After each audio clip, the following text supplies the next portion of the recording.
Now, I thought this was very interesting. So, what comes up for you when you hear it? What comes up for your thoughts? How do you feel? And in her explanation, she said, soul wealth is a form of abundance coded into our essence rather than our bank accounts. What does it take for someone to access their soul wealth? And how does doing so naturally change their outer life? That's a very interesting question. So, my guest today was born with full awareness of the unseen realms and has navigated multidimensional spaces since childhood, coming from a lineage of shamans guided by archangels and ascended masters and beings from the Galactic Federation and the sacred orders. She carries ancient wisdom that transcends ordinary perception. Her journey includes visiting her own starship and walking the Confederation ship and receiving teachings directly from the interdimensional allies who recognize her as a leader and a visionary. So I want to offer a wonderful, warm welcome to my guest today, Maria Martinez. Welcome. Thank you for having me. It's my pleasure to be here.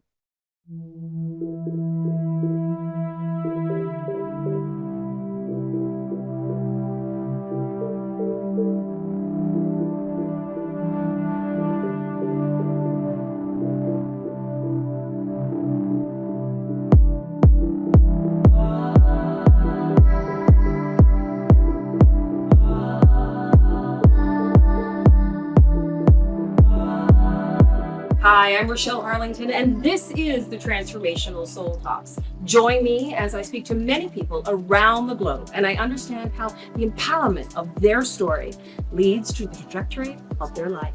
So join me. This podcast is sponsored by... Hi, I'm Misty Lee at Campground TBD and my favorite nonprofit, Hayden's Ray.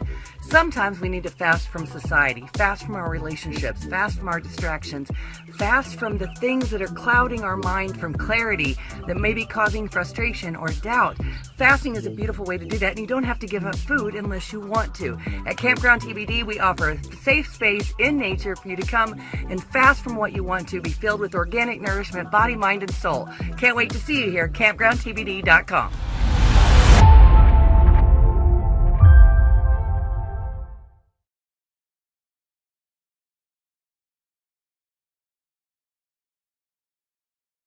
At the point of creation, we were created from abundance. So we are naturally abundant, naturally wealthy. And what that means is that everything really that we desire is available to us. It exists in a frequency or in a code within ourselves or within our field, within our divine blueprint. So that is the soul wealth. And to activate it, one, we need to bring the blueprint online, and we want to awaken those codes within ourselves. So that's part of the soul blueprint or the soul wealth. The other aspect of wealth creation is wealth consciousness. So that's part of the embodiment, as part of the identity. That is you elevating your mindset to a new level of consciousness. And that level of consciousness continues to upgrade as you upgrade your ability to attract, your ability to create, your ability to command. So it's connected to your manifestation as well. So there are different pieces of the creation field that we are to be able to bring the reality of everything that we desire into our 3D experience. Now, would you say, and correct me if I'm wrong, but sometimes we get, they call them some scars, or they call them energetic blocks that are caused through lineage, through DNA, or brought down from our ancestors that are within our energetic being. Would you say that that soul wealth can actually be, can it be suppressed, I guess would be the best word? Yes, so our soul wealth is connected to the knowing that is available to if we operate from survival, if we operate from unworthiness, if we operate from not enough, we're not tapping into our soul wealth. We're actually way in the other spectrum of that, because soul wealth is abundance. There's more than enough. There's sufficient. There's an overflow. There's happiness. We can live in the happiness of it. So stories, experiences, belief systems, traumatic events, they move us away from our worthiness and our deservingness, and from our recognizing that abundance, I am abundance itself. I am the core of my abundance. If I say I deserve this, and I am aligned with it and I believe it, then it's true. I'm being called to orchestrate and work with the universe to create it, then it is available to you, or it is available to me because it's calling to me. Mm-hmm. Working in this space, or creating this, or creating this system, or bringing a new idea of innovation, it's calling to you because it's already part of you. There's a part of you that already remembers and is now tapping into that wisdom. And now we get to Mm. move into, I believe it to be true, or it is a transmission that's coming through, so I will follow it. I will take the steps. I will move through the barriers and the limitations and the set points to get to the other side, create that breakthrough to the next level of frequency where I can really hold this, or I can bridge it into the material world. When you get those ideas, when those ideas come to you, things you want to perceive, you want to succeed in, you want to have in your life, would you say they are part of the collective consciousness, or would you say they are, again, part of that soul wealth that is being sort of, it's at this place in time now for you to follow this path?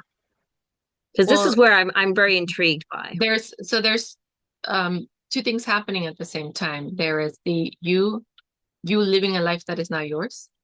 So living up to the expectations, living to what is handed to you. It comes down to choice, what we Well, choose. that's the first thing.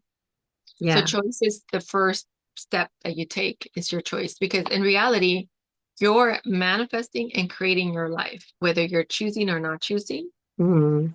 So if you're not choosing, And and who you is? created a decent, yeah, the majority is, and you've created a decent life, what would happen if you did choose? Your Mm. life would be Mhm. extraordinary. Your life would be amazing. Your life would be full of fulfillment and happiness and joy. Your level of impact, your level of service, your level of contribution, um, the level of creation, It's wealth creation. unlimited. Yeah.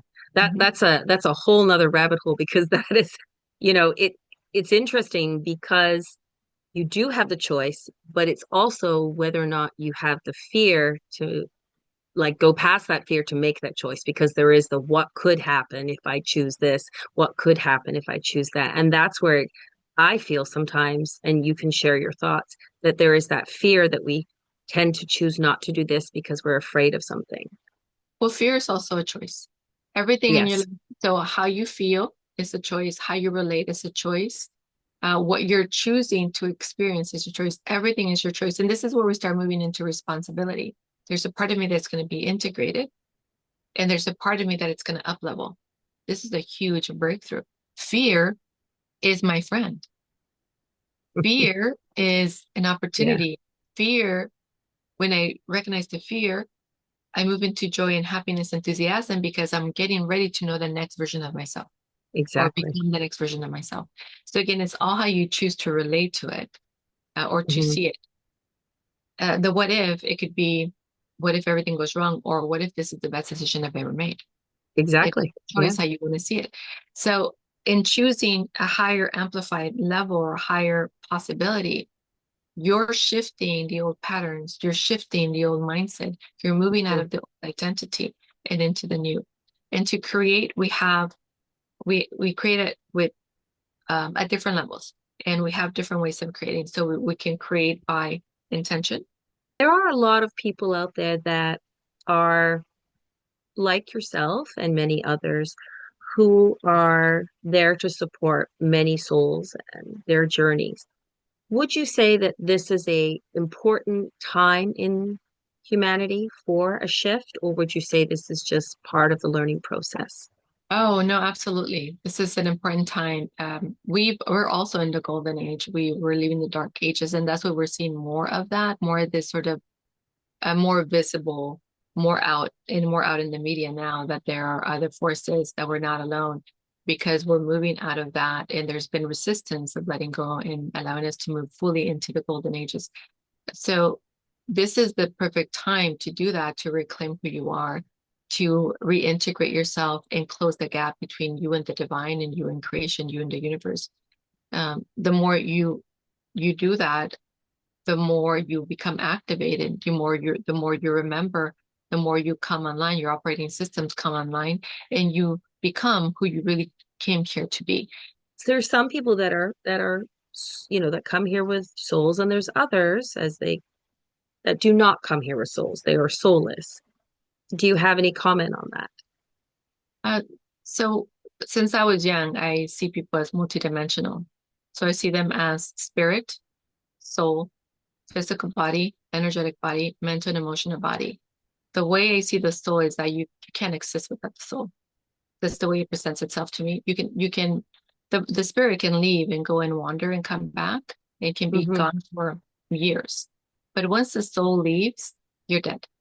So I've never really met a human being. I'm talking about a human being without a soul. I've met others that without a soul that are, weren't here for to experience humanity. They're here to siphon humanity or to Ah, be a barrier block to humanity or suppress humanity.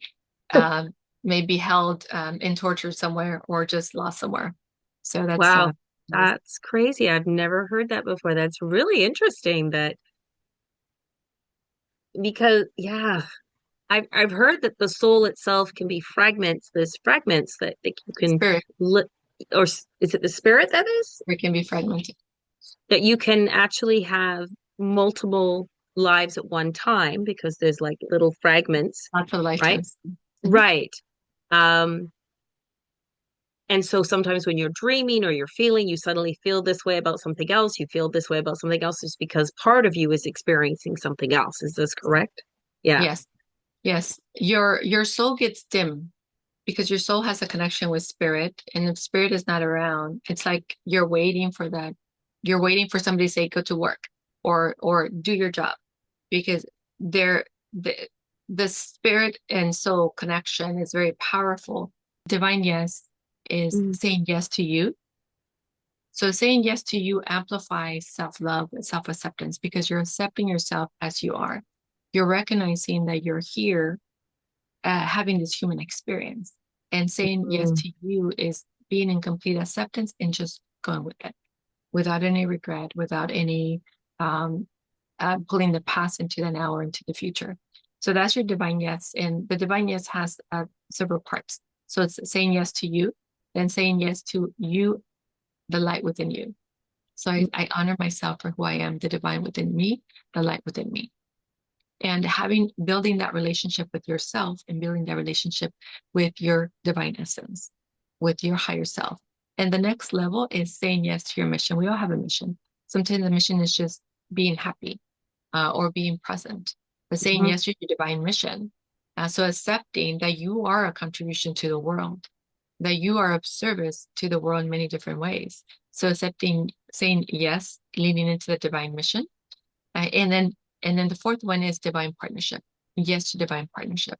So these are really important. And if you can do any of these, if you can do practice the pillars, the divine yes, or uplevel your identity, or take radical responsibility, or step into the power of choice, all of that is going to move you in the direction of happiness, infinite possibility, fulfillment, impact in the world, and living your greatest life as the gift and contribution that you are to the world in your transmission. Wow. That's a lot, but I mean, if you can do that, that's an incredible feat. And I think